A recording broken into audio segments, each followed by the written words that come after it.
Hello and welcome. What are we talking about today?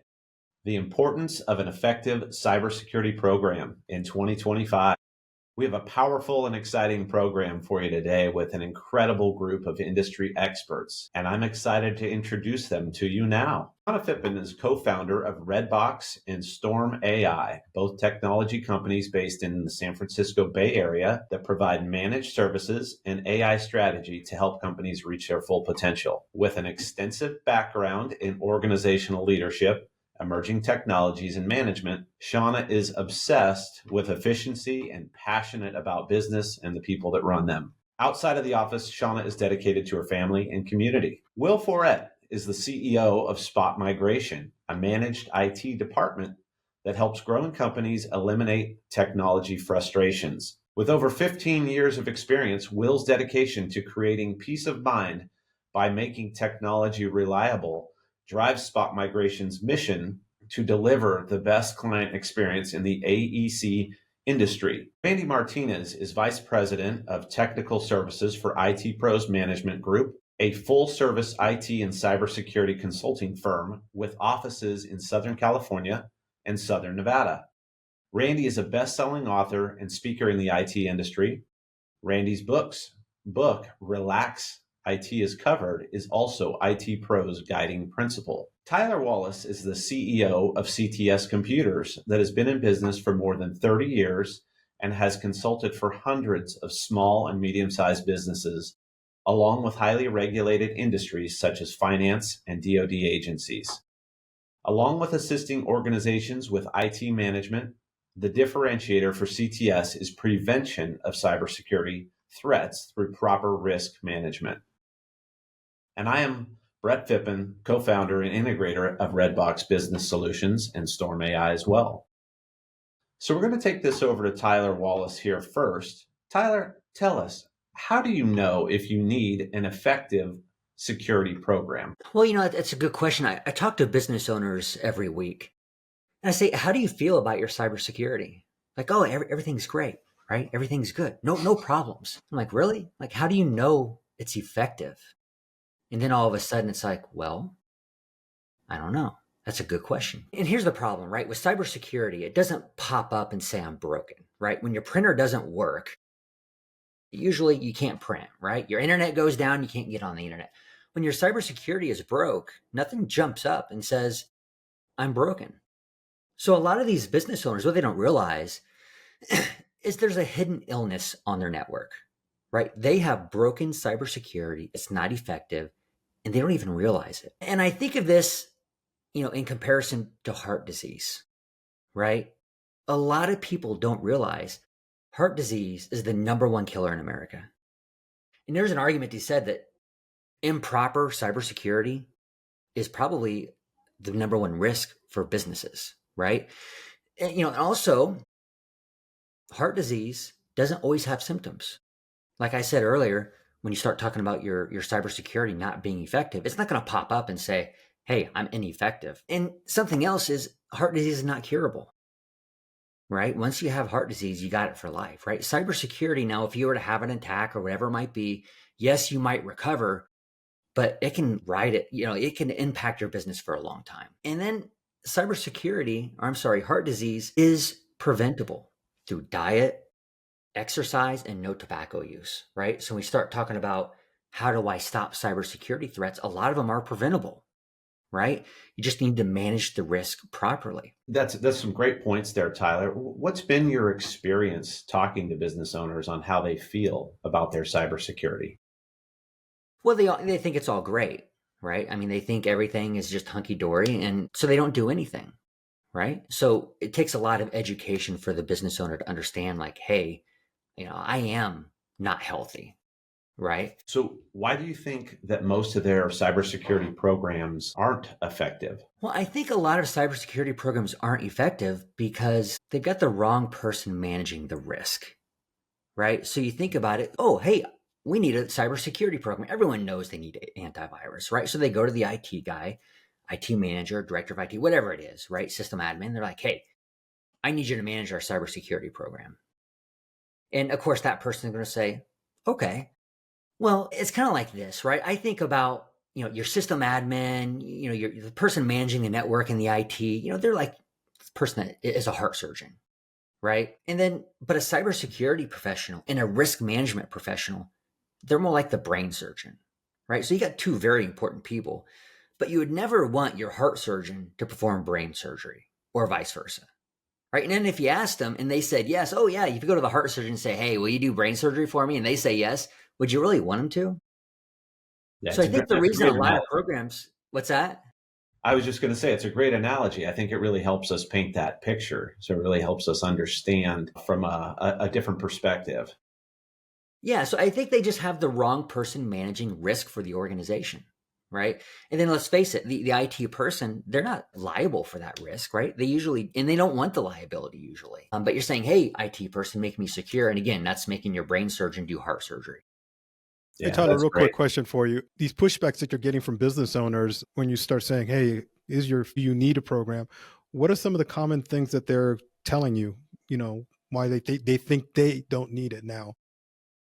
It's a whole slew of different things, right? They just assume it's being managed, right? Oh, we got an IT guy who manages that. Or we outsource our security to our MSP, right? And they do that. Or it's very simple. Oh, no, we're good because we do phishing simulations, right? And we got a cybersecurity policy. It's like, okay, but how do you know all that stuff's even effective? Right. Yeah, That's that's a Yeah, my, great that's my point. biggest exactly it. thing. They just don't know, right? They don't know what questions to ask. Right. Tyler, do you have any good stories about a business that maybe they thought they had cybersecurity covered, but they actually didn't? Yeah. So I had an organization reach out, and the reason they reached out is because their IT person was also managing their fire alarm. And when they were doing a building remodel, they found out this is a medical practice, a large medical practice, right? And when they were doing the remodel, they found out that none of the smoke detectors were hooked up. None of them had a wire going to them. So imagine going into your business every day, looking up at the ceiling, and you see your smoke detectors, and it's like realizing that the alarm never went off if there was a fire. The police weren't going to get called. They weren't even going to make a noise, right? So they lost confidence in their IT person. Like, well, come in, CTS, give us an evaluation. We found out that they were running pirated copy of Microsoft, that they didn't have antivirus on PCs, their backup hadn't been working. I mean, they were a disaster, right? But they thought everything was great. And oddly enough, it was the fire suppression system that made them bring in a resource. It wasn't like an IT event or a failure or a cyber breach or whatever. It was the smoke detectors. That's incredible. Incredible. Yeah, I mean, what a great story. And, sometimes when we're not hearing noise on that, we just assume it's okay, right? We kind of assume everything's okay until something actually happens. So, yeah, great story, Tyler. I don't know. Did you wire up the smoke detectors as well when you I do finished not that? do that. You Have you stay checked the clear. fire extinguishers? You checked the Keep them Yeah. extinguishers? separate. Keep them separate. I think we'll talk about that in just a little bit. So, excellent, Tyler. Thanks so much. So, Shauna, that kind of leads over to you. Can you tell us why businesses need an effective cybersecurity program? I can, Brett. Thank you for the opportunity. I can think of 0.5 trillion reasons. Trillion. I don't know how many people can picture a trillion, 1 trillion, much less 10.5. Because that is what the cyber criminals will be taking from businesses globally in the year 2025, I believe.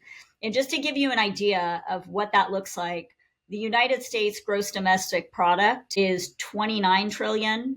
China's is 17.79 trillion. That leaves the cyber crime market, at $10.5 trillion as the third largest GDP in the world. So let's just sit with that for a minute, because we break that up into small nuggets over thousands to millions of businesses. And you can see why IBM's most recent statistic, and of course you can look this up anywhere you want through AI or Google or anything else, but the average cost of a cybercrime breach right now is 4.88 million. And I know when we all got into this industry, that is not where it was at.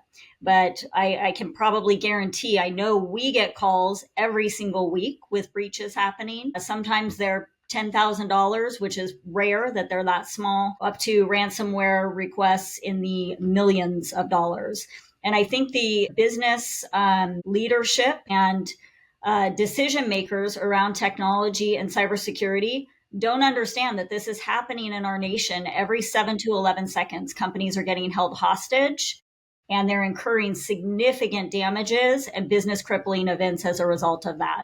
So, yeah, I'm very passionate about this topic. I think an effective cybersecurity program and a strategy, it's not a one-time thing. It's like a car. It's like basic maintenance on a vehicle. You don't just buy the car and it runs forever. You have to bring it in and get the oil change. You have to get it checked up. You have to do maintenance in a variety of areas with your vehicles. And you have to do that maintenance with your networks and your cybersecurity infrastructure as well. You know, Tyler brought up such a great point about prevention, because an ounce of prevention, as we all know, is worth a pound of cure.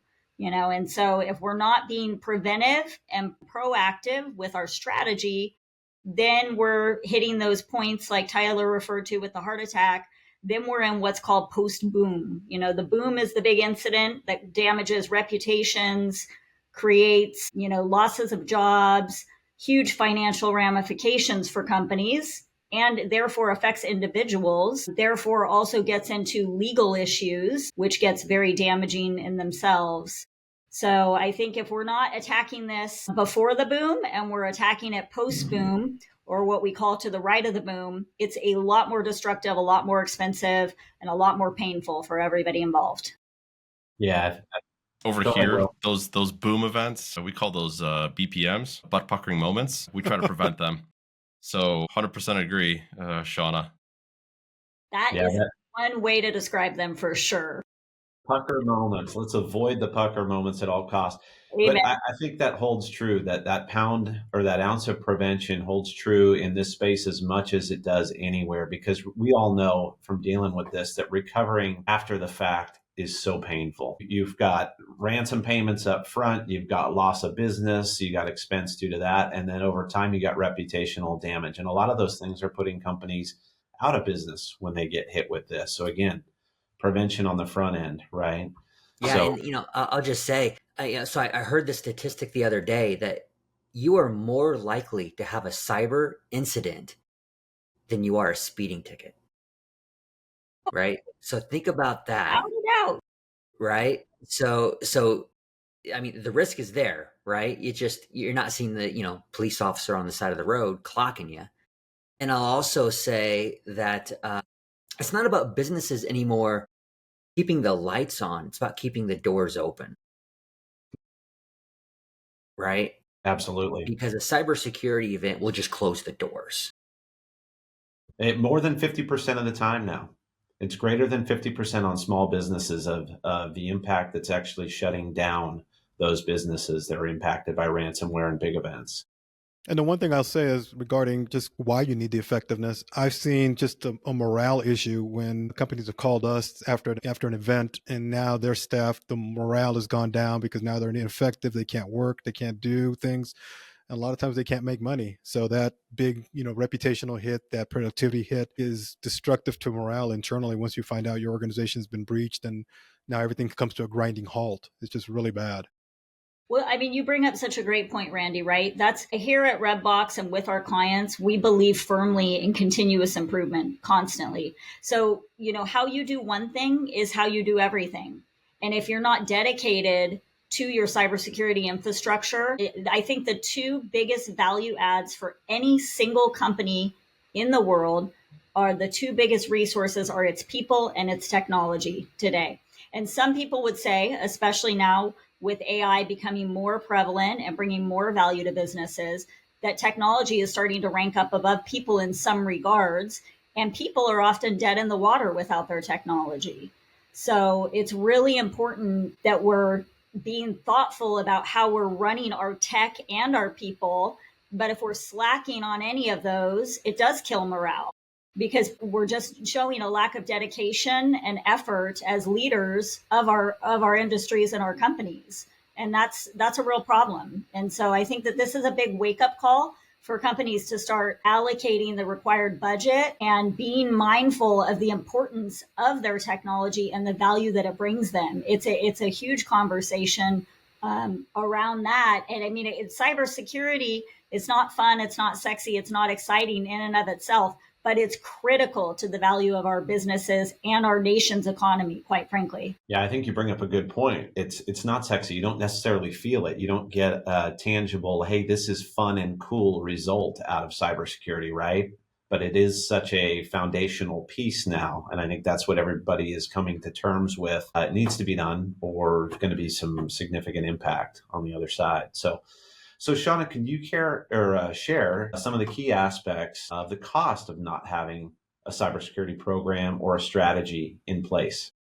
Yeah, great question, Brett. So we talked about financial losses, right? We just kind of covered that on a high scale. I'll share with you one story. We were working with a construction. It was a prospect at the time. They were a client of ours. We don't always engage post boom for a variety of reasons. In this case, we did. And unfortunately, they incurred $500,000 in damages before they engaged with us. We ran some penetration tests, determined where the malicious payload was in the network, quarantined it, took remediation action, got the cyber criminals out of that network. And, I will tell you that the financial losses could have been a lot worse than they were, but they were still pretty damning for the size of the organization. And it's a good thing that they're still in business. That $500,000 was something that never needed to go out their door. It could have been saved through, like Tyler and Randy, Will, Brett, yourself, and many other leaders in our industry are aware of, through some basic prevention methodologies, a good strategy, and just maintaining that hygiene that would have prevented this from happening. But unfortunately, kind of like Tyler referred to, they didn't know any better. And they just figured, oh, it's all covered. We've got a guy or a small department or a couple guys. And I see everybody chuckling here on the call because we hear that so often, and it's painful because we know that the guy only has so much experience. Leaders in our industry, in our space, coming together with other leaders, we have something special that is strength in numbers, strength in strategy, and strength in experience that the guy unfortunately doesn't have, or the gal. So yeah, financial losses are number one. Another second very damaging issue without a cybersecurity strategy or plan is reputational damage. We saw a law firm in the Southern California area have significant reputational damage as a result of not having any cybersecurity in place and not having any good strategy around that. It can affect, their biggest asset was what was on their server. And it was decades of cases with clients in the very high echelon. So some very powerful and prestigious clients and all of their private and confidential information. And they really took for granted that data is the core of their entire company and their entire firm. And unfortunately, when all that information gets released out into the public, the firm is no more. So the reputational losses can be as damaging as the financial ones, and ultimately be financially damaging as well, which also kind of leads into the legal liabilities. When you don't have an adequate cybersecurity posture, you're putting yourself at risk in a variety of areas for, legal action, lawsuits, which also leads into compliance, because the federal government is getting involved very heavily in this because it's becoming a national security concern. And so new legislation is getting rolled out all the time. That includes, everybody is familiar with compliance related to HIPAA, for example, which is digital privacy compliance. Some people may or may not know that the Federal Trade Commission, the year before last, executed the Gramm-Leach-Bliley Act, which is credit unions, car dealerships, companies that handle a lot of PII need to be held to like federal full-on banking institution requirements like Wells Fargo or B of A. So some of those companies are still not even aware that they're in a legal position to be fined by the Federal Trade Commission $100,000 on the spot for every time that they're not compliant. And many companies don't even know that. And until we come in and run a penetration test and walk through a compliance checklist, they may or may not continue to keep breaking the law until they get educated, or worse yet, something significant happens. C is one for federal government contracts. Of course, the EU's new AI one is going to be incredibly impactful. So we went to law school to get smart on this, to bring that value to our clients on the compliance side. And in the new advent of AI is really bringing a whole different element to the table now, because AI is very powerful on both sides of the fence. It's great for the good guys who are trying to run the companies and build in efficiencies and a better bottom line. It's also great for the bad guys who are coming after those companies. So that's kind of leads into that operational disruption, which is something. Operational disruption can be a great thing if it's used wisely. It can also challenge all of us if we're not ready to prevent the operational disruption that we're not looking for. And Shauna, I'm going to backpedal a minute, but you started talking about the FTC, right? And these organizations got to now have all this compliance like a bank. Aren't they making the CEO liable for that? Absolutely. Yep. 100%. It follows them. It's my understanding. They could go work somewhere else, and that strike against them will follow them to another organization. Well, and named in the cases is not just the CEO. It's often also the entire board of directors for the organization. It's the CTO, the CIO, the CISO, the IT director, the guy. I mean, it really doesn't matter. They will name all the way through and through. I won't get into all the various cases, but yeah, great point, Tyler. Ultimately, like, the buck stops with the entire leadership of the organization. If they're not all being held accountable to themselves and each other and making some smart decisions around this, then yeah, the liability kind of goes around. And you also have the issues with cyber insurance. Even if you have cyber insurance and you're not doing what you said you were going to do in the insurance policies within these cybersecurity programs that you implement, that policy becomes moot. And that's happening a lot too. You hear Travelers, Chubb, all these different insurance carriers either denying claims outright and the courts validating because you didn't do what you said you were going to do to get the policy. We And if you just don't had have one of those on Monday that they really, thought they had this huge policy and they were going to get paid out, and they were doing 2 of the 10 things that they said they were doing, that, oh yeah, we have anti-threat detection and multi-factor authentication, all the things on the insurance list. They checked them all off like, yes. Well, when they got breached, they ran some tests and determined only 2 of those 10 things were actually in place. And the insurance company said, even if one of them wasn't in place, you wouldn't see a dime from us. So yeah, they're very that's serious. critical. Yeah. Points, you guys. I mean, that goes back to the cost, right? The cost of not having a cybersecurity program or strategy in place. And you guys brought up a couple of really good points here with the insurance side of things and also compliance. I mean, we could do whole episodes just on those alone because they're so big. I mean, everybody's getting hit over the head with compliance, and it seems kind of frustrating right now, but it's for good reason, right? It's protecting that consumer data.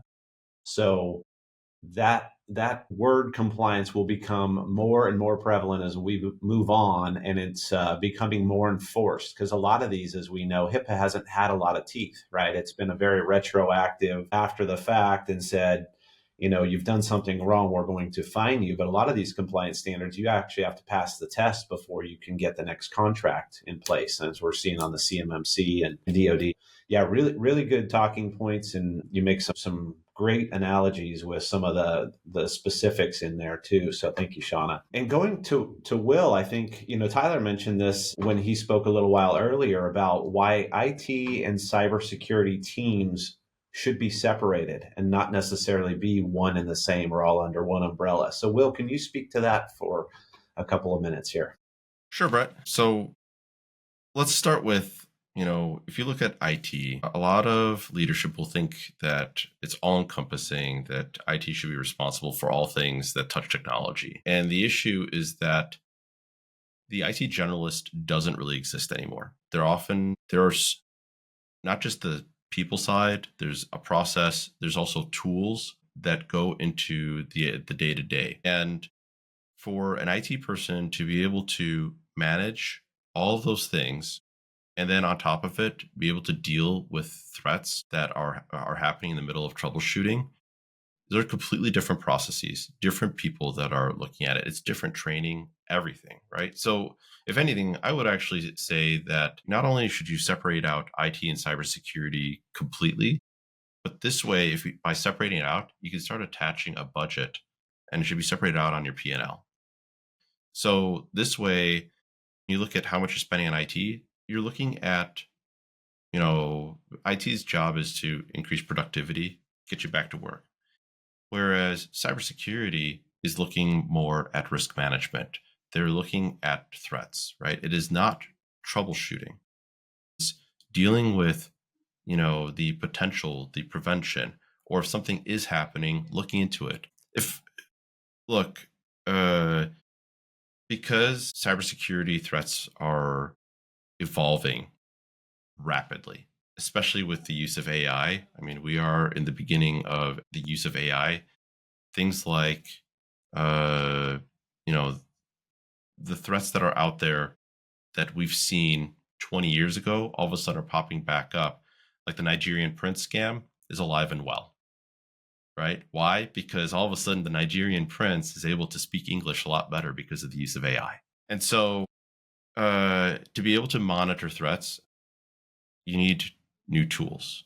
You need to be able to stay up to date. It's very different than the IT team side, which is very process driven, but it's for continuation rather than a prevention of a problem. I love that you bring that up, Will, and I'd love to, because you touched on budget. Partners data actually suggests companies to spend 15 to 20% more in 2025 on cybersecurity than they did in 2024. That's real general because in our experience, I would say the gross majority of companies did not budget enough in 2024, which is why so many of them are experiencing financial losses. But just to have a target to aim for, if you're looking at investing 20% more to start, that's a great place to start to allocate the budget to protect your organization.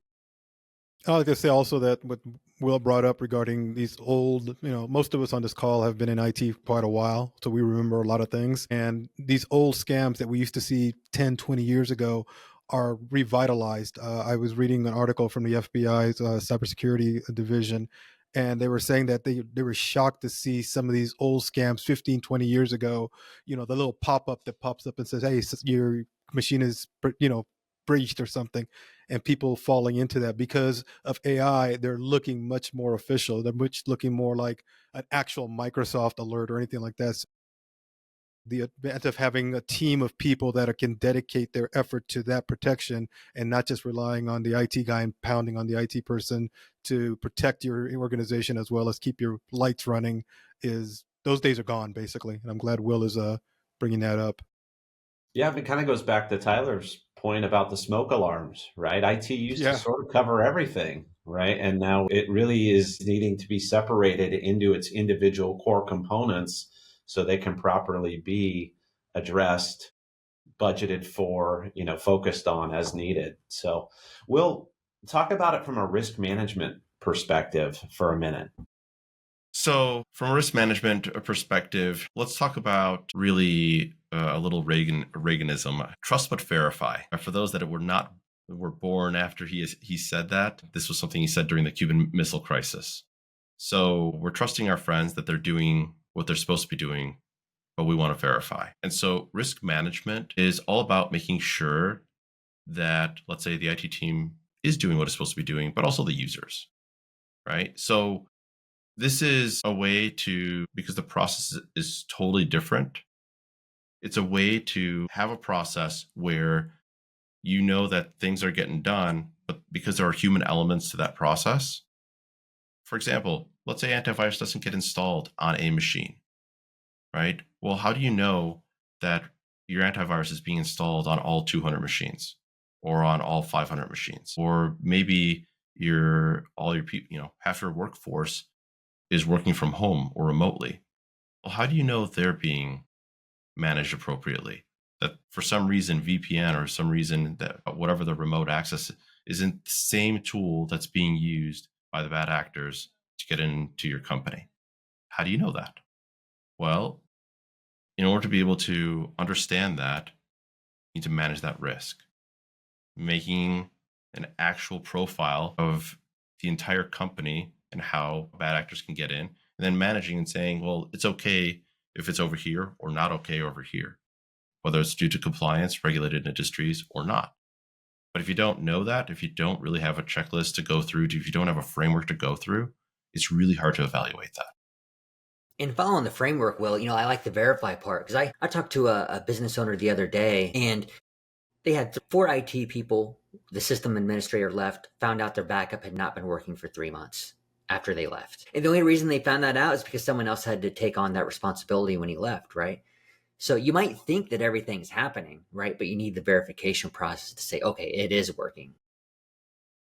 Well, and what a lot of decision makers don't realize, Will, and I know you can attest to this, is there's actually a pretty simple way to verify and investigate this that is not cost prohibitive. Yeah, that's right.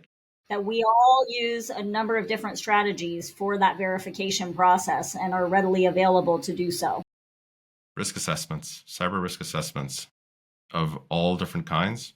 Sometimes they're called pen tests, but risk assessments are a little bit different. Cyber risk assessments are a little bit different. Pen test is just maybe a technical term for it. And I say it's always good to get a risk assessment, right? But I find that a lot of business owners fail at actually implementing the outcomes of that, right? So they have a risk assessment. Maybe there's not, categorized as the likelihood of it happening and the impact it'd have to the organization. And what happens is they get this risk assessment and it just goes on a shelf, right? Because the problem is they say, hey, IT people, here's the results of our risk assessment, do this. And they're like, they're always operating, and the IT people are always operating the important urgent bucket. Printer doesn't work, can't do payroll, computer blew up, internet's down, right? They never have time to go through this risk assessment, to go through like 100 and whatever pages, right? And we can all agree it's important, but for them, it's not urgent. And I think that's where a lot of organizations that even do get a risk assessment fail, right? If they try to handle it internally.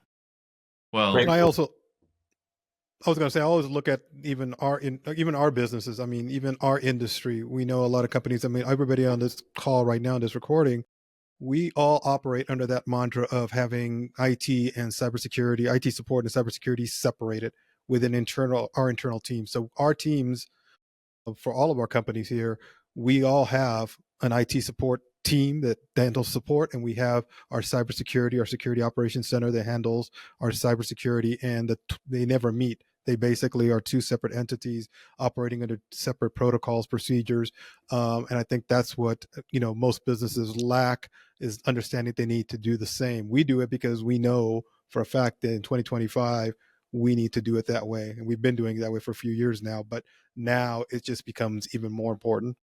Segmentation is key. Yeah, I think y'all bring up a great point that the IT is so busy putting out the fires, they just don't have time for the proactive approach that's required for that risk side of the business and the cybersecurity side of the business. So, and even if they did have the time, right, it's still, you got the brain surgeon trying to do the heart surgery, right? And they might say they'll do it, but again, like, do you really want them to? Yeah. And the fact is, it's the single biggest risk. So to businesses, when you talk about risk management, this is where everybody needs to start. Every company is with the largest risk to mitigate that. Will, what happens when IT and cybersecurity is managed under the same department? Well, quite frankly, it's not. I think that's kind of the point, because the IT team is always looking at the urgent bucket, and a lot of good cybersecurity practices is about prevention and being able to see what is happening, having that visibility to be able to do something about it. Those are processes that are not just sort of knee-jerk reaction processes. They're very much a process that requires time and dedication, as well as training in how do you go about managing those, whatever those risks are, whatever those indicators of compromises are. So, what it also helps with, if you separate it out, from a budgetary standpoint, is you can then change accountability. You can change who and who's actually responsible and accountable. So if something happens, you can go to that person. If you talk to any IT person and you really ask them, do they want to be responsible? Do they want to be accountable when something happens? Go ahead, ask your IT team. If you ask them that, because no one thinks about it. when everything's okay. But if you pinpoint that question, you're going to be, it's an unsurprising answer for if it's just an IT team, because they don't actually know how to handle it. Questions, some of the answers that you might get is, well, we handle it like a castle. We have layers of security. It's kind of, that was maybe 15 years ago, that was a good answer. Now you got drones. All Especially over the New place. Jersey. And another great answer to that question, Brett, that you asked, what happens when IT and cybersecurity are all under one umbrella, right? We went into the office of a client and prospective client in San Francisco, and IT and cybersecurity were all under one umbrella. They had a department of 25 IT professionals and cybersecurity professionals. They had purchased CrowdStrike, and for all intents and purposes, it was sitting in the IT director's office in its cellophane behind him.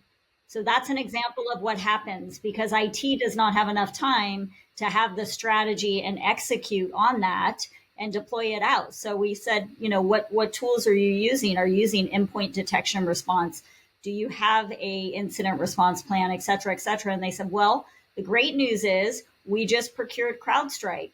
Well, that's exciting, but it's in our box behind our desk because we haven't been able to deploy it because we don't know how to deploy it. We don't know how to fine tune it. We don't know how to train our users on it. We don't know what it's going to do to our network. That's kind of an example of what happens. So it just sits there as a resource or an asset that the organization purchased and is not protecting them in any way, shape, or form. And none of the leadership team was aware of that. That's right. It's not a plug and play. Most cybersecurity, even the software, let's forget solutions and strategy for a second, but tactically, just installing a piece of software isn't going to get you the results that you're looking for. So if you think antivirus, so IT person might think, well, antivirus, I'm going to protect my organization, or CEO might think, well, we have antivirus, therefore we're protected. Cybersecurity is much more about tuning to your organization, and it's different for every organization. What works for one will not work for the other. And you can think of it like in the new year, right? You can buy the gym membership for 365 days. If you only use it one day, like Tyler referred to, it's not going to help your heart or your body or mind a whole heck of a lot. Yeah, Very true. Great points, Will. I mean, cybersecurity as a solution now. It's not, you can't buy a couple of boxes of software like Shauna said, and just install them and call it good, and especially not even install them, like kind of to Randy's point, hopefully they didn't check the boxes on the cyber insurance form that says we have, the various software, right? Because it's not working. It's not doing its job because they don't have the right people to implement the full solution needed and not just a piece of software. So really good point. Will, So, kind of Will, last I got question one here. question for you, though, Will. Why do you think that the IT person doesn't say, I'm not going to do that, or I don't? Why are they not more vocal in saying, I don't want this responsibility? I think there's a couple of reasons. One is they just don't know how to communicate it because they're saying it in their own technical language. And so the business person or the person that's holding the money, whether it's CFO, CEO, or otherwise, they think, well, I've heard this story before, or they go, well, there's not enough reason because the way CEO, CFO looks at the world is a little bit more risk management. And they're going, well, there's always going to be cybersecurity risk. Why spend more money? And so they can't. And CEO is looking at it from a return perspective, and he's not understanding what the IT person is saying from a return perspective. He's not understanding. He's hearing gibberish. He's hearing geek speak, but he's not actually understanding. Oh, there's more to it. And the IT person is not thinking about it strategically.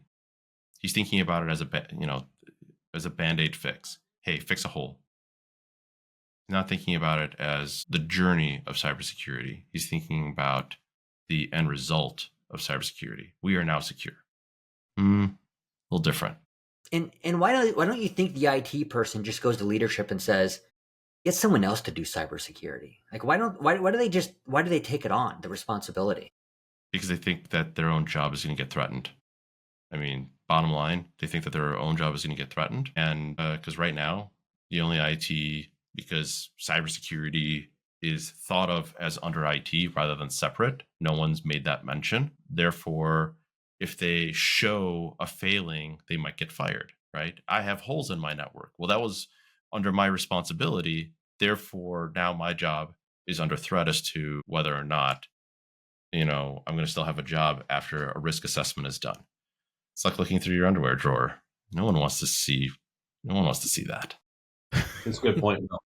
I think we can all agree that is anything but the case, that the IT personnel's job is in jeopardy, because engaging with partners like us in that strategy does them a ton of favors, especially if they can do that in advance. If they can reach out to reputable and experienced companies to help them come with a strategy to the leadership team and educate the leadership team, protect their job, hopefully even educate them on the value of what that individual is doing or department, as well as other value that we can bring as experienced organizations to help them develop a strategy that ultimately impacts the bottom line for the best and saves everybody's job, because all of these organizations still need as many resources in the technology arena as they can get, and then some. So nobody's job really is at risk if we really think about it. But you're right, Tyler.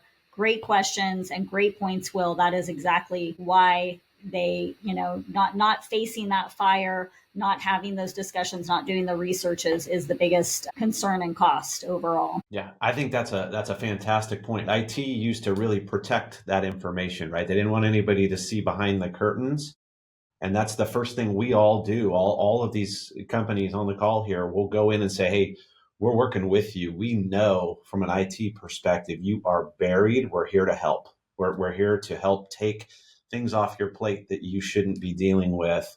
And you're probably worried about because they're falling in your lap and they're not really a responsibility that you should own at this point. A lot of that I think goes back to history, Tyler. Just that's the way it used to be, right? IT covered everything. Yeah, great questions and comments. And one last thing, Will, from your perspective, when we talked about the accountability a little bit and the benefit of separating those two pieces of accountability, what does that help you do, from a management perspective and seeing IT and cyber as two different compartments or departments of, the big puzzle here? Well, you can actually start building a strategy rather than trying to willy-nilly, put band-aids on everything. It allows you to start creating a roadmap as to how you're going to attack your risks. And attacking your risks and road mapping actually helps all of the executive team to prevent the number one thing that they hate, which is surprises. Strategy is the counter to surprises. If you're implementing strategically, then even whatever risks are being managed, those no longer are surprises. If there are holes or if there are risks that are unmitigated, but at least you know about them, you know what to do about them in the case that the worst happens. Mitigated risk is a surprise if you don't know about it. It's just a surprise that may happen tomorrow. It's a surprise that may happen a year from now. You don't know. I agree. So that is what allows, and it should be separate from IT because they're the verify. They're the ones that are a cybersecurity team is going to be the one that is verifying even the IT processes, right? This is a way to deal with if the IT team is doing something that's, considered maybe secure and they hadn't even considered that's unsecure in their eyes. Having a cybersecurity team come in, talk to the IT team going, hey, you need to change your process. At least you're mitigating the risk. That would never happen if it's all under one department. Yeah, let's remove those surprises out of IT and cyber to the greatest extent we can, right? Surprises around the Christmas tree, wonderful. Around IT and cyber, not necessarily so wonderful. So let's change gears a little bit here and let's go over to Randy. Randy's going to talk to us about the components for an effective cybersecurity program. So Randy Martinez, over to you. Thanks, Brett. So I've thought about this long and hard. I've done some presentations on this, and I've come down to kind of a general idea of foundational things, or foundational buckets, we call them, of where your cybersecurity components should lie. And they come down to A, prevention, which a lot of the folks on call have talked about today already, detection, analysis, response, and then finally recovery and improvement. Now, when we're talking about prevention, we are talking about the biggest part or piece of the puzzle of a good cybersecurity program. What is prevention? Okay. What do we do to prevent things? Well, I use the analogy of your house. What do you do to protect your house? All right. Do you just rely on locks on doors, bars on windows if you're in a bad neighborhood, alarm systems, cameras, weapons, dogs? Those are all prevention items. You're using those tools and those solutions to help protect your home.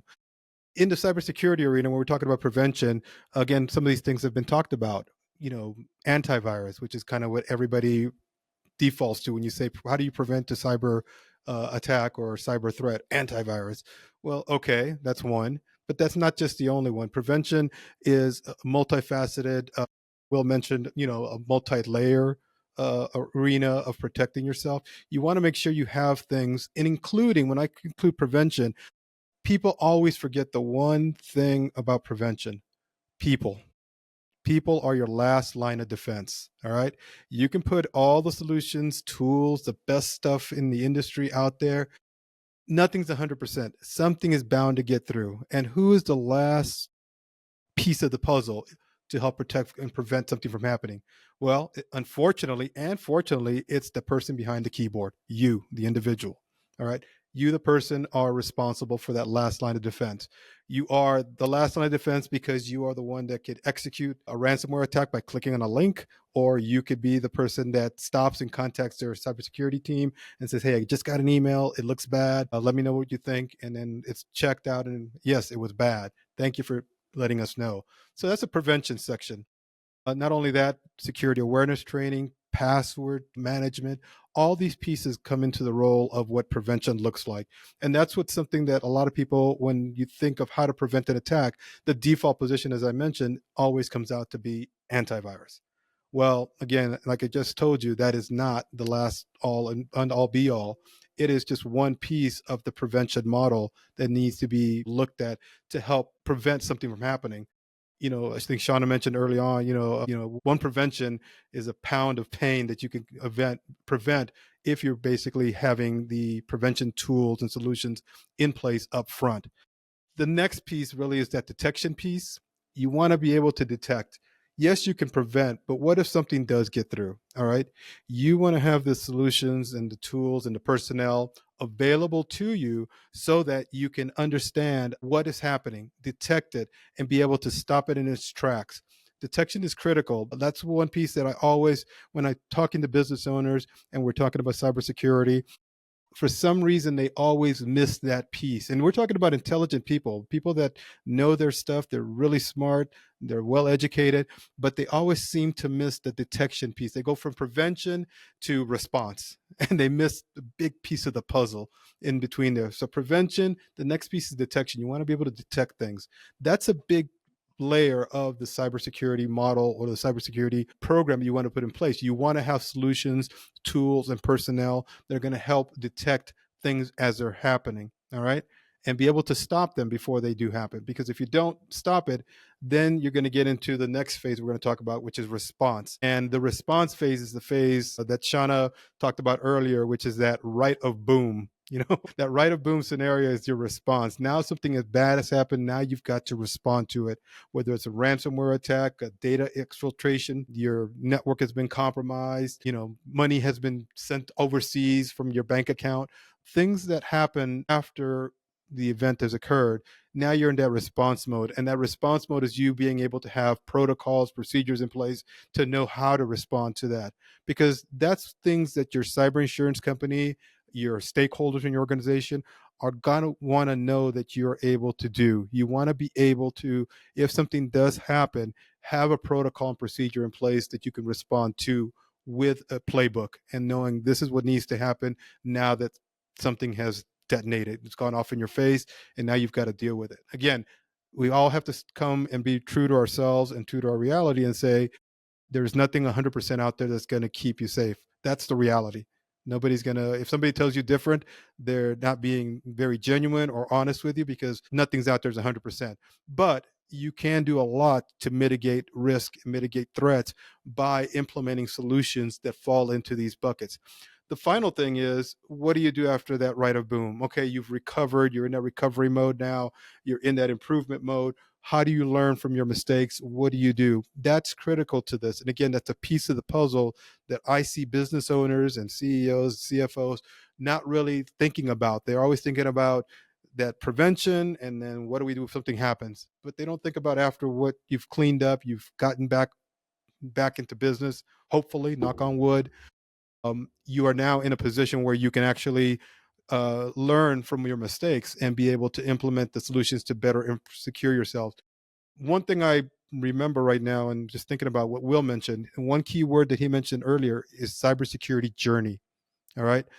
Cybersecurity is a journey. It's not a one thing, turn this on and that's it. No, it's a process, it's a journey, and a journey through improvement, through learning, and through basically learning from what threat actors are doing and being able to react to those threats and be able to stay on top of them. So that's where a good cybersecurity program should keep you, is in those arenas of that prevention, detection, analysis, response, and that recovery and improvement model. Because if you're doing that on a continuous basis, you're continuously keeping up with the bad actors, with the threats coming out. And if you're doing that, then you're consistently keeping yourself in your organization in a position where you are now being proactive and you're taking on a leadership role in your organization for protecting the assets of the data that's there, the information that is valuable to your organization. And most people on this call will understand that nowadays data and information is more valuable than money, because money can come and go. Information continues to grow and the value continues to grow as you input information into your systems. That data, that list,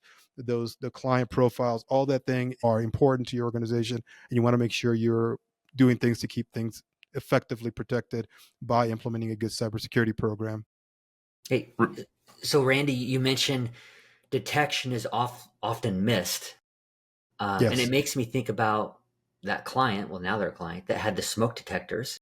That is a detection, not a prevention. The smoke detector doesn't prevent a fire, it detects a Right. fire. That would have never called the fire department, would never made a noise.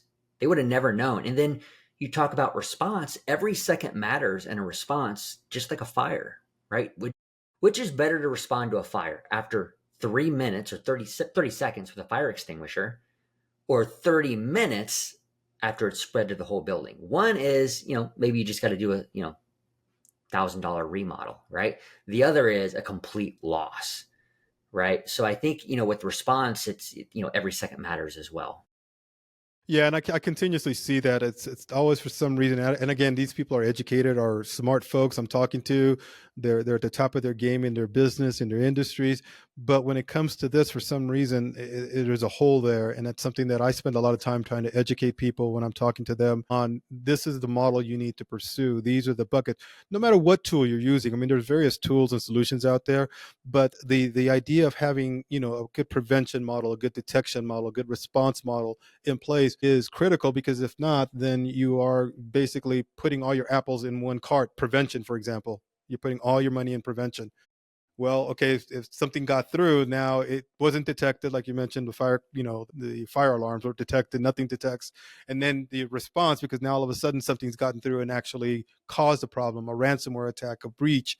And now if you don't have a response playbook, everybody's running with their hair on fire, not knowing what to do. And that's the crucial part of this, is understanding what the buckets of items that need to be included in your effective cybersecurity program. And these things will cover, we mentioned earlier, cyber insurance. These things, as we put them into place, check off the boxes effectively of the cyber insurance model. All of us have helped our clients fill out questionnaires. I know I have. And I tell people 5 years ago, even 6 years ago, it used to be a one-page thing for cyber insurance policy. Do you have antivirus? Do you have a firewall? Check, check. Thank you. Here's your policy. Nowadays, just for cyber insurance alone, it's like 7-8 pages of things that have to be checked off. And if you're going to implement a good cybersecurity program, it's going to fall in line to what the insurance carriers are asking you to do, so that if something does happen, they will help mitigate that risk for you monetarily. Randy, this kind of reminds me of something. I know what my opinion is, but I want to ask you, if you had an infinite amount of money to spend on cybersecurity, is it just about the tools? If not, what is it about then? No, it's not about the tools. It's again, it's about the processes, the strategic ideas, and the tactical ways you handle things as they occur. Because again, going back to the model of, no matter how much money you have, unless you cut yourself off from the world and you seal your network off where nothing's going to happen, we all on this call can secure a network down to where nobody can do anything, but it's going to be secure. Nothing's going to happen to that network. Again, that's not feasible. Again, risk is basically, what are you willing to do? How much are you willing to risk to get a return on your investment, on your business? So no, I don't think, having infinite amount of money would basically be able to protect you from things that happen. Nothing's 100%. If you want to run a legitimate business, if you want to have a secure network and say, I have the best secure network in the United States, you could do that, but you're not going to be able to do business. It's just impossible. So we have to basically balance that risk with the tools and solutions that are out there, but not only the tools, also the practices and the procedures that we know work. How do you react to certain things? If you can react in a certain way where it's planned, it's thought of, and you've exercised it and you practiced it, and now if it does happen, you are able to get through that process in a way and come out the end the least amount scathed or damaged at the end if you had to go through that process. But that's why a lot of companies and a lot of organizations spend a lot of time, money, and effort in prevention, because that's the biggest bucket where you try to prevent things so you don't have to come out all banged up at the other end. But it can happen, and that's where you have to include these other buckets of detection, analysis, response, and recovery. Well, and I think, Randy, you bring up such a great point that speaks to the value of us as managed service providers that lead with strategy around cybersecurity. When it comes to that prevention, detection, and response, you have to have a team of hundreds of resources and a lot of partnerships with, Will referred to tools, which are essentially software.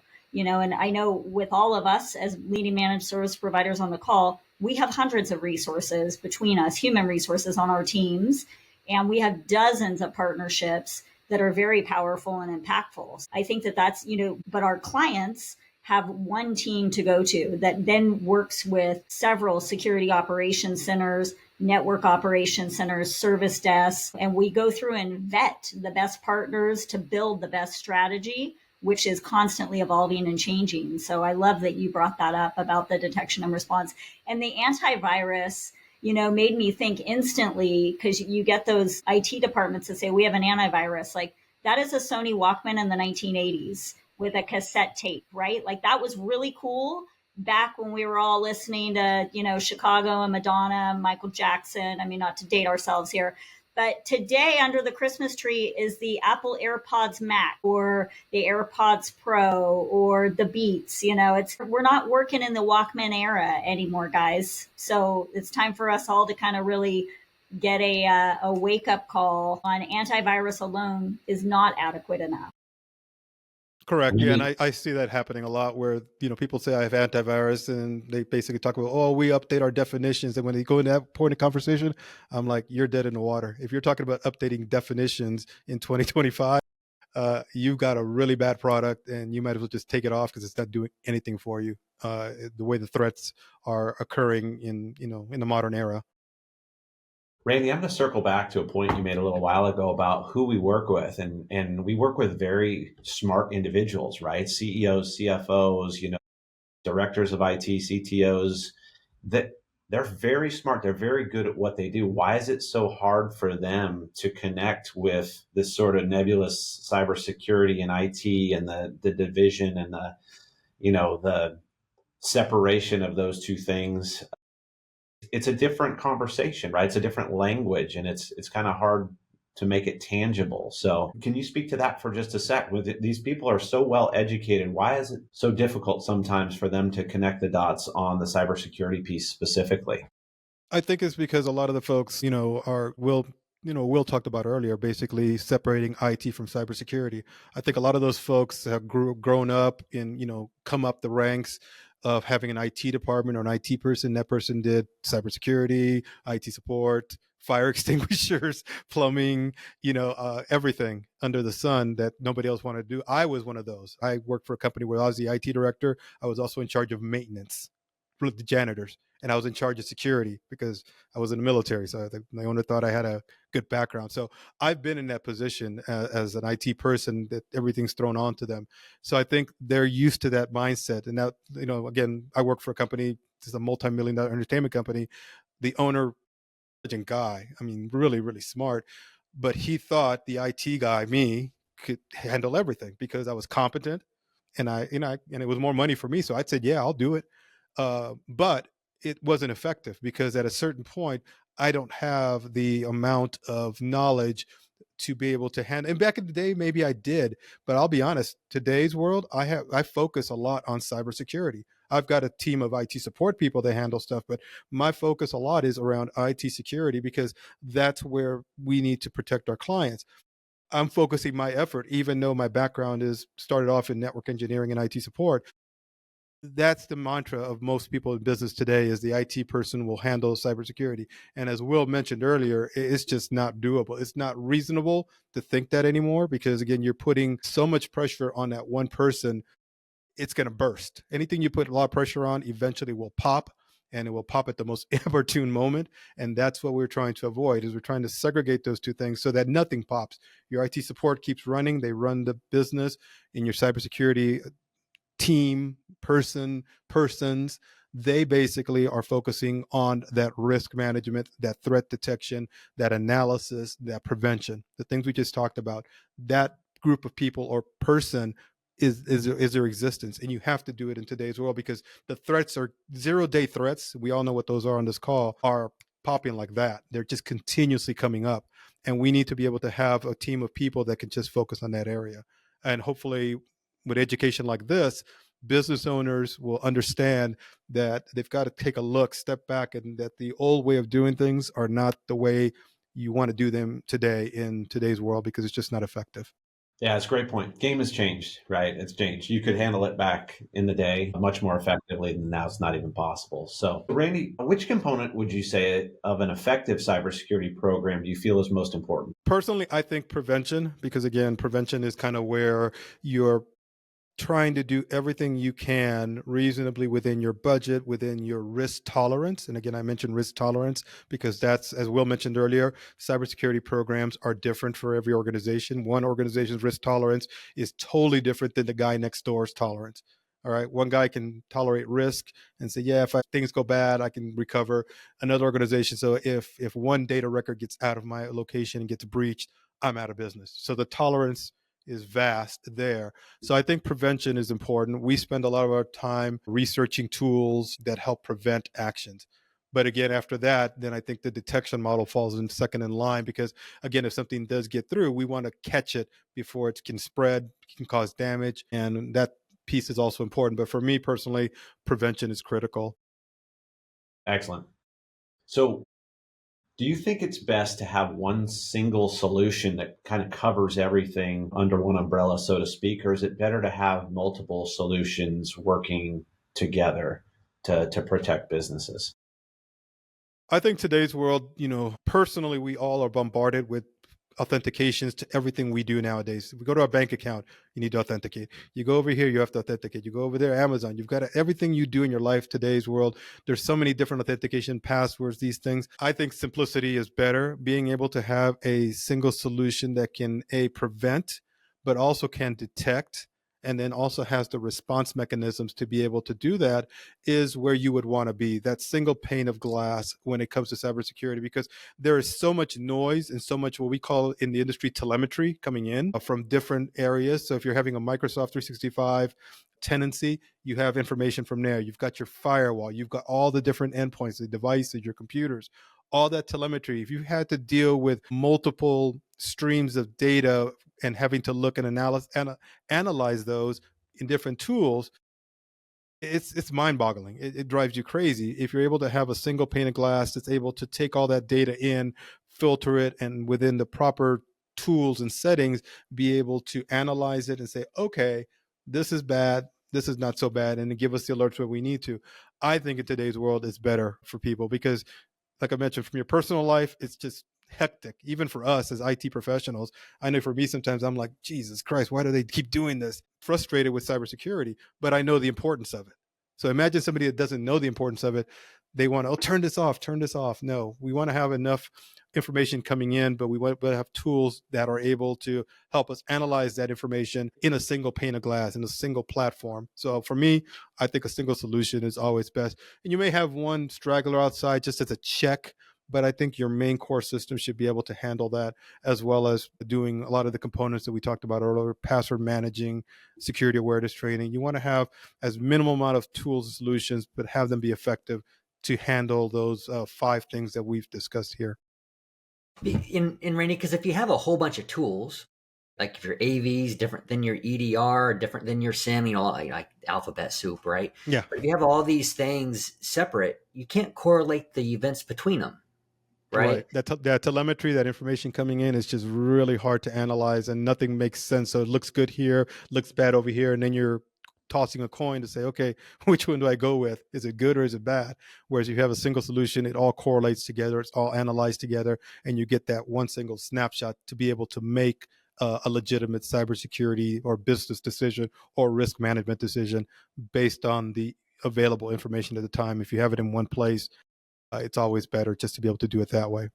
Yeah, you can't connect the dots, right? If they're in different silos. Yeah, that's a good analogy. Yeah, connect the dots is really hard.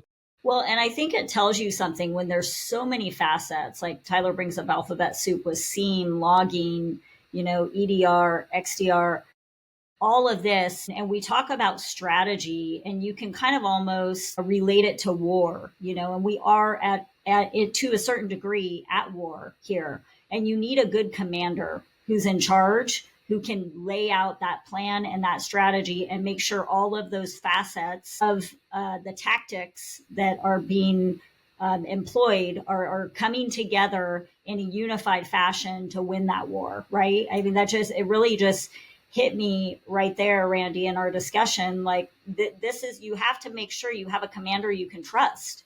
They can lay out the plan and put all the pieces together, because there's a lot of pieces to this. Well, we work with one of the leading attorneys in the country, and he spoke at an event last year in 2024. And he said, I think that managed service providers, IT professionals for organizations, might bring as much, if not more value than the accountants and the attorneys that are helping guide them, both from a risk management and an execution standpoint. So you really gave me a lot to think about there, Randy. Thank you. No, no problem. I tried to avoid using all the acronyms, the SIEM, EDR. I tried to avoid those. Yeah, exactly. I didn't want to get to that point, but yeah, maybe in some next episodes we'll cover some of those acronyms to educate folks. Up here. So, yeah, exactly. Yeah. Well, great input by everybody. So, I'm sitting here thinking, if I'm a business owner or a CEO, a CFO, CTO, any of the upper level management, the IT director, where do I go from here? I think all of us on this call would agree the best thing to do is to start with a formal cybersecurity risk assessment from a firm like ours that knows what we're doing, can help lead you through the various steps along the way. But the first thing we need to do is take a look and see what's going on, right? Kind of get a feel for what's going on in the organization, for the business, what's happening behind the scenes. So you can start to develop that plan and that strategy about what to do moving forward. What's the most important thing to do first, second, third, following after that from the various pieces that we've been discussing here today. So, thank you all. Just kind of a quick summary here. Tyler did a great job of telling us, how do you know? He helped break down that analogy of, taking a look at what do I need to do here and comparing, the heart surgeon and the brain surgeon and the different departments of IT and cybersecurity, and making sure that you've got the right people focused on the right job. Shauna really helped us understand, the importance of why we need to put effort in and focus on cybersecurity. Had some incredible alarming statistics and numbers, $10.5 trillion going to the cyber criminals. That's the third largest GDP in the world. Things are happening every 7 to 11 seconds. So that ounce of prevention is worth the pound of cure. And it goes as far as reputational damages, legal damages, and it continues on from there. So how important it is to put the effort in, the appropriate amount of effort into what we're discussing here today. Will did an excellent job of breaking down why it's so important to separate the two, IT and cybersecurity, that they're not all under one umbrella anymore, and that they're very separate things. They require separate budgets, separate line items on the P&L, separate focuses and specialties and specializations to actually adequately protect and provide productivity on their own separate fronts there. And then finally, Randy, with an excellent breakdown. Thank you for the foundational buckets, as you said, of an effective cybersecurity program. And that was prevention, detection, analysis, response, and then recovery and improvement moving forward there. So y'all did a phenomenal job. Thank you for jumping on here today. And I'll just give you a chance, kind of a final thought from each of you. So let's maybe we'll go in the same order here. Tyler, anything that you wanted to just share, just sort of in summary to the group here? Yeah, I would just, don't assume that you're healthy, right? Don't, and I mean that from a network perspective, right? But you don't want to just think everything's hunky dory and just, be complacent. You want to be proactive and get checked, right? And you might find out that you're not quite as healthy as what you think. And let's face it, when you go to the doctor and you're already sick, sometimes that's not treatable, right? So the person that's more healthier is the person that goes and does the doctor's appointment often, rather than the person who never goes, right? So just make sure your network, your IT, your data, your cybersecurity, all that needs a doctor, right? Make sure that you're going proactively rather than reactively after something happens. Great points. Excellent. Thanks, Tyler. And Shauna, any final thoughts? Yeah, thank you, Brett. I would say look at the total value, right? We can't just look at the expenditure or the short term expense. We have to look at the bottom line and what's the total value or benefit to the organization. Because in the long term, it is always a good return on investment. And work with people that you trust, that are reputable, that are rolling up their sleeves and really doing a lot of research, and that they in turn are working with great people and leaders of industry to bring value to you. And I can say that affirmatively with everybody on this call, without a doubt. Every company and all of your teams, kudos and hats off to each of you for how hard you work and roll up your sleeves. And to the partners that we work with, kudos to them for putting themselves in uncomfortable positions and going above and beyond the rest, because there's no better group that I would rather work with than the folks on this call and the teams and partners and vendors that we're all associated with. Excellent. Totally agree. Will? Two things. First one is trust but verify. Look, it's very simple. In the same way that you would audit your books, you need to also audit where you stand. You don't want to put band-aids in places that you don't need any and completely miss the broken bone that's somewhere else. And the other aspect that I would also probably mention is that if you don't know where to start, if you don't know where your risks are, getting an assessment done is the only way to be able to at least start looking at your entire company and being able to manage that risk. Look, some risks might be okay for your company that are not for another. That's okay, right? But the risks were there. You're not really opening a Pandora's box. The risks were always there, but now you have a roadmap that turns into a roadmap into how to manage them. Yeah, excellent points. Thank you. And Randy, over to you. So I think the biggest thing for me is kind of going back to your call to action is get a risk assessment, because, I used to watch a cartoon called G.I. Joe with my kids when they were small, and the shows always ended with, knowing is half the battle. And that's it. When you have a risk assessment in place, you're able to do that. You are now halfway through that journey of knowing, as Will mentioned, what are your risks and what are you willing to tolerate and what are you not willing to tolerate. But at least now you have it listed in front of you, and then you can make those intelligent decisions. And then once you make those intelligent decisions, that's where you start building out your cybersecurity program into those buckets that we talked about, prevention, detection, analysis, those things. You want to basically have the information up front, and knowing is half that battle. So if you have that information in front of you, whether you're doing a risk assessment, a risk audit, something that a third party, and I'm going to say this, a third party has to do this. Don't think you can do your own risk analysis. It's not fair. It's not going to be accurate, and it's not going to give you the information you want. it's going to be tainted. So you always want to look at a third party to do it. Have somebody outside come in and look at what you're doing and say, here's the good, here's the bad, and here's the ugly stuff that you really got to take care of. And if you do that, I think you're on your way down that journey of really improving your cybersecurity posture. Thanks, Randy.